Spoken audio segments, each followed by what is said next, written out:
Tanda pagar, dan tidak ada suatu binatang melata pun di bumi melainkan Allah lah yang memberi rezekinya, dan Dia mengetahui tempat berdiam binatang itu dan tempat penyimpanannya.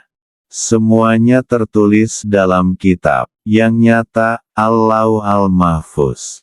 Quran Surah Hud 6. Rizki itu dari Allah, ingin mendapatkan rizki yang banyak.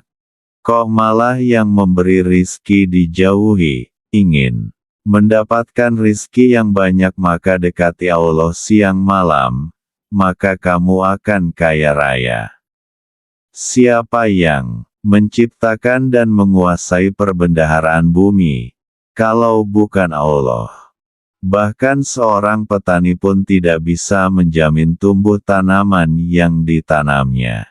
Tapi Allah memberi rizki juga kepada orang yang tak pernah menanam. Siapa yang mengadakan barang tambang, kecuali Allah menyediakannya dan penambang itu tidak tahu di dalam tanah itu ada apanya kecuali berdasarkan kira-kira, dan Allah memberi emas berlian kepada orang yang tak pernah bekerja pertambangan sekalipun. Garis bawah, tanda pagar, jika ingin membersihkan air maka akan kau singkirkan segala hal yang dapat mengotorinya. Anggota tubuhmu ini semua panca inderamu ini seperti selokan-selokan yang bermuara ke hati. Karena itu jangan kau alirkan kotoran ke dalam hatimu, seperti pergunjingan, pengadu dombaan, ucapan yang buruk, pandangan yang haram dan lain sebagainya, apa yang ditangkap oleh mata, telinga, mulut, hidung, rasa, raba, semua akan terkirim ke dalam hatimu. Jika yang buruk semua kau terima, maka hatimu akan berisi limbah, dan suasananya akan gelap dan kotor penuh sampah.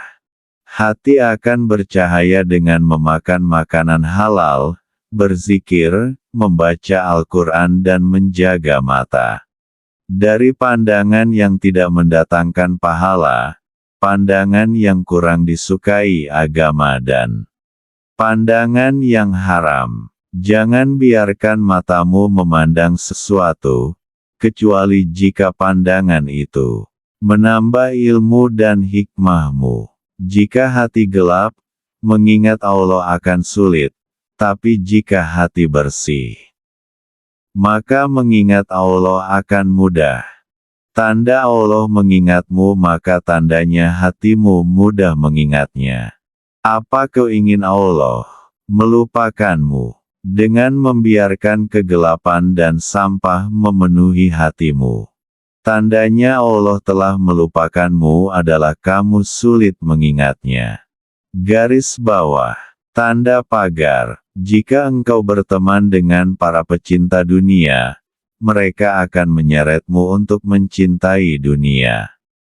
Jika engkau berteman dengan para pecinta akhirat, maka mereka akan membawamu untuk mencintai Allah Subhanahu wa Ta'ala. Rasulullah Shallallahu Alaihi Wasallam bersabda, seseorang akan dikumpulkan sesuai dengan agama temannya.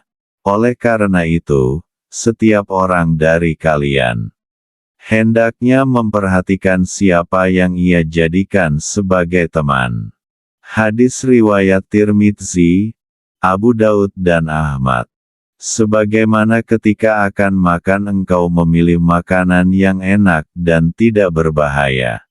Dan juga, ketika akan menikah kau pilih wanita cantik. Maka ketika akan berteman pilihlah orang yang dapat menunjukkan kepadamu jalan menuju keridhaan Allah Subhanahu wa Ta'ala. Ketahuilah, sesungguhnya kamu memiliki 3 teman. 1. Harta, ia akan meninggalkanmu saat kau mati.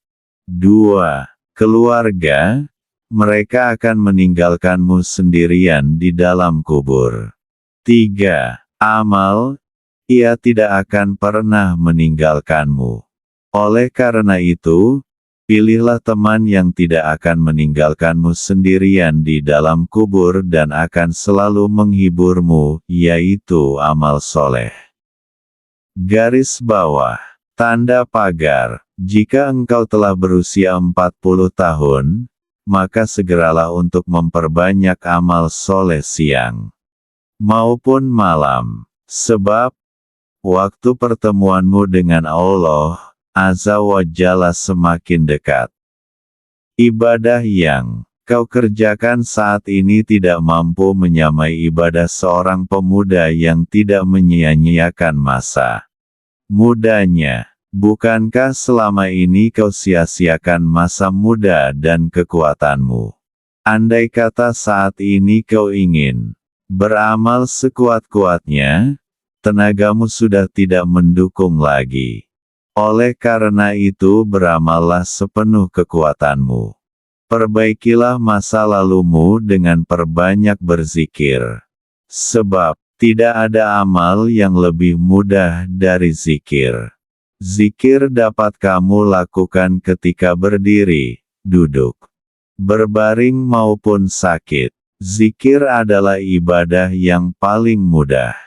Rasulullah Shallallahu Alaihi Wasallam bersabda, dan hendaklah lisanmu basah dengan berzikir kepada Allah Subhanahu wa Ta'ala. Bacalah secara berkesinambungan zikir apapun yang mudah bagimu. Pada hakikat engkau dapat berzikir kepada Allah Subhanahu wa Ta'ala adalah karena kebaikannya. Tandanya Allah mengingatmu adalah dengan berupa kamu ingat Allah. Zikir yang ringan dan kamu istiqomahkan itu lebih bernilai dari zikir yang banyak tapi kamu sia-siakan. Tanda pagar. Jika engkau masih menggunakan logika perenunganmu, pahamilah sesungguhnya umurmu bukanlah umur yang dihitung sejak engkau lahir, tetapi umurmu adalah umur yang dihitung sejak hari pertama engkau mengenal Allah Subhanahu wa Ta'ala. Selama engkau belum mengenal Allah, sebenarnya itu semua adalah waktu yang sia-sia, dan di catatan malaikat Raqib Atid itu berupa catatan sia-sia. Garis bawah. Tanda pagar. Orang yang paham kalau pegawai negeri itu enak, maka akan berusaha menjadi pegawai negeri, bahkan akan ikut ujian pegawai negeri, karena tahu dan yakin kalau jadi pegawai negeri atau PNS pegawai negeri sipil, itu enak. Makin tinggi jabatan pegawai negeri makin enak tentunya, dan untuk sesuatu yang lebih enak orang akan berusaha ikut ujian pegawai negeri lebih tinggi dan lebih tinggi agar lebih enak. Tapi yang tak tahu enaknya menjadi pegawai negeri, ya gak mau ikut ujian sebagai pegawai negeri. Ini contoh saja. Dalam kehidupan itu juga begitu. Ada ujian, ingin enak ya harus ikut ujian. Makin ingin hidup enak maka makin harus menempuh ujian-ujian. Tapi bagi yang tak tahu kalau setelah diuji itu akan mendapatkan kenikmatan, maka akan menghindari ujian, bahkan tak mau diuji sama sekali. Minta dijauhkan dari berbagai macam ujian. Dalam hidup ini juga begitu, yang paham kalau dalam hidup dan kehidupan, apa tujuan orang itu hidup, maka akan meminta pada Allah diberi banyak ujian, agar mendapatkan fasilitas lebih dari Allah, karena lulus ujian. Jika diuji bergembira, para wali-wali Allah itu jika diuji bergembira. Inna awliya Allahi la khaufun alaihim walahum yahzanun. Para wali-wali Allah itu tidak merasa takut pada ujian. Malah, mereka mencari dan meminta diberi banyak ujian, dan mereka tidak bersusah hati ketika menerima ujian. Mereka bergembira, karena jika mendapat ujian mereka diangkat derajatnya di sisi Allah. Tapi yang tidak tahu tujuan hidup itu untuk menghamba pada Allah, maka mereka menghamba pada nafsu kesenangan mereka sendiri. Ketika menerima ujian sakit mereka dirundung duka, karena tidak bisa makan enak, dan tidur nyenyak, memenuhi nafsu sendiri tidak bisa puas. Itulah batas orang yang paham dan tidak paham untuk apa kita diciptakan. Garis bawah.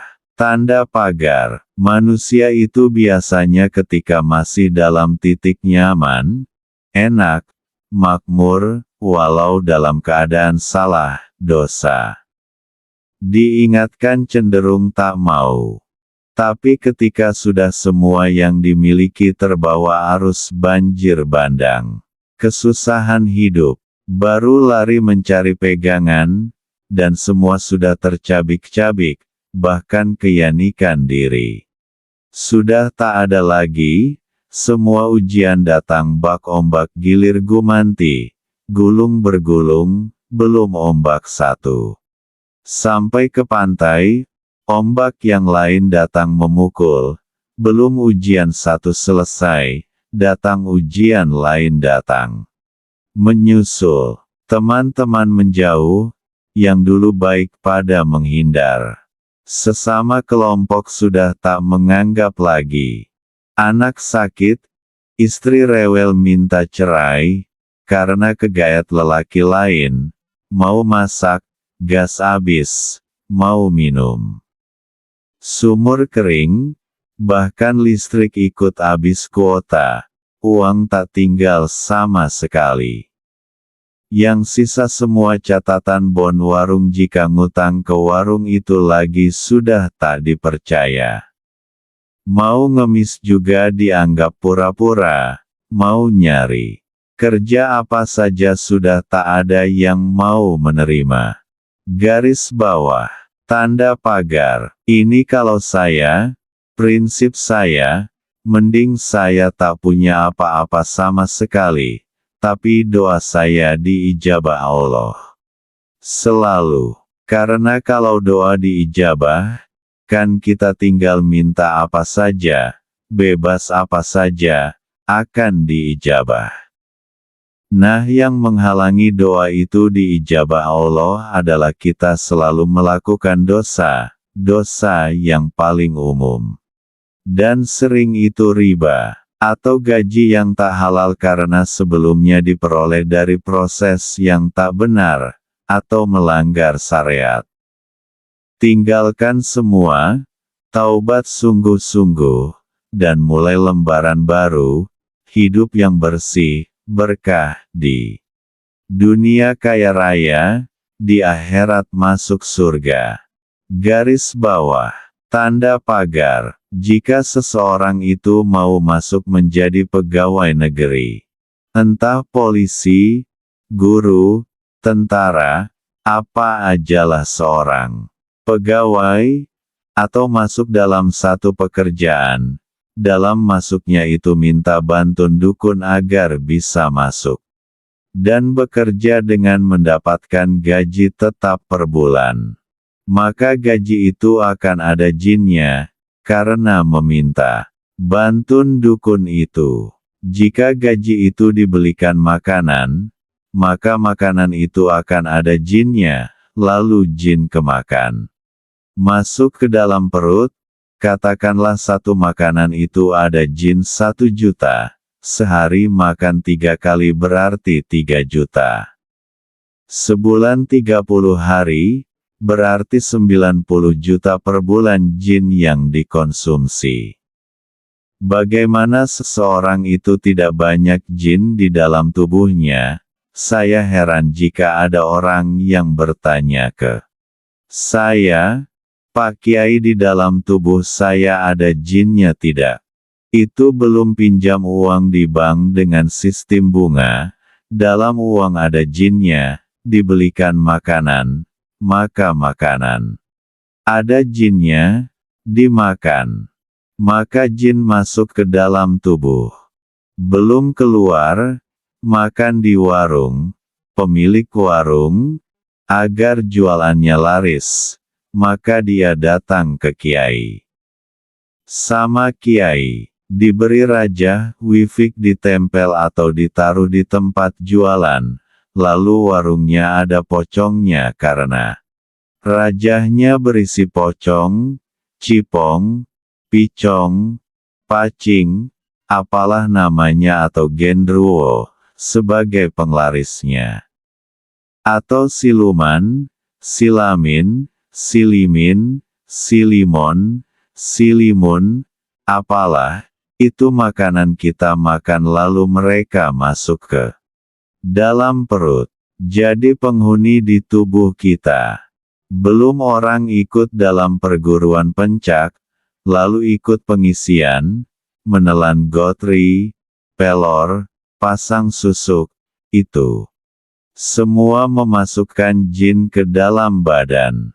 Atau mengamalkan amaliyah yang tidak ada tuntunan dari Rasulullah SAW, mengamalkan zikir atau amaliyah bertujuan pada selain Allah. Itu semua adalah sebab-sebab jin masuk ke badan kita. Belum kita dikirim oleh dukun, misal disantet, gendam, atau lewat tempat yang angker, maka jin akan masuk ke badan kita. Jin setan siluman, itu umpama debu dalam rumah. Tiap hari kita harus rajin menyapu, agar rumah kita nyaman, dan kita kerasan di rumah kita jasad kita. Kalau kita tak kerasan di jasad sendiri, di jasad sendiri saja tak kerasan, lah mau kemana?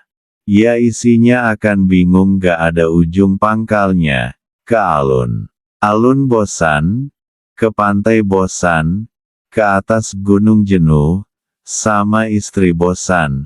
Bukan soal kemana tempat atau ke siapa merasa bosan, tapi sebenarnya karena di dalam tubuh banyak makhluk fasiknya maka diri jadi bosan dan jenuh, seperti rumah ada manusia fasik satu tukang mabuk, tukang palak, tukang bunuh. Maka satu rumah tak kerasan di dalam rumah. Jika kamu sendiri fasik, suka membuat kerusakan, maka kamu tak akan kerasan dengan dirimu sendiri. Bisa lama-lama kamu akan berusaha mati bunuh diri, karena mengira dengan mati, kamu akan keluar dari tubuhmu sendiri yang membosankan. Garis bawah, tanda pagar, jangan ikuti hidup orang kafir. Mereka di dunia ini mendapat kebebasan oleh Allah, sebab kebahagiaan.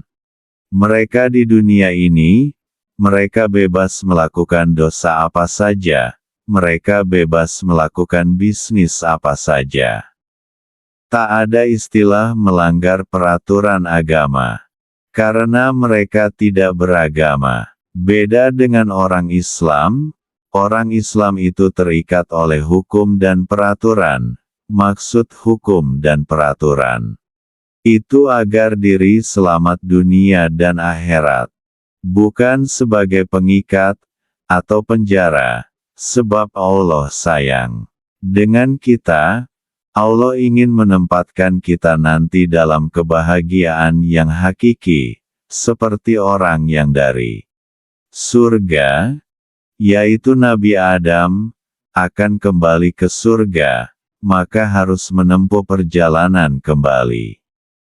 Kita diupayakan dibentuk menjadi manusia yang punya dan berhak mempunyai budi pekerti surga, agar layak masuk surga. Seperti kereta api yang melaju dalam relnya, bukan untuk mengekang kereta atau memenjara kereta.